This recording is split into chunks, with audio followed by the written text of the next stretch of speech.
Want to bring breaking news and website updates straight into your Notion workspace? Here's how to do it in under a minute. No coding required. First, open rss.app and paste in the URL of any website you want to track. We'll automatically generate an RSS feed for you. Then, click Save to My Feeds. From here, you can fine-tune your feed, add filters to include or exclude posts by keyword, translate the feed into more than 30 languages, or even combine multiple feeds into one bundle to keep everything organized in one place. Once your feed looks good, open the Widgets tab.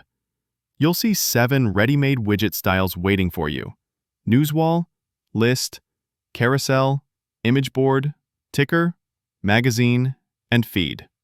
We'll go with Carousel for this example. The widget is ready to use right away, but if you want to personalize the look, click Customize to adjust the card design, font, or colors. When you're happy with it, click Add to Website and copy the widget URL. Now, switch to Notion. Open the page where you want to embed your feed and type in /embed.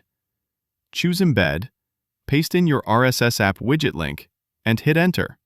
That's it.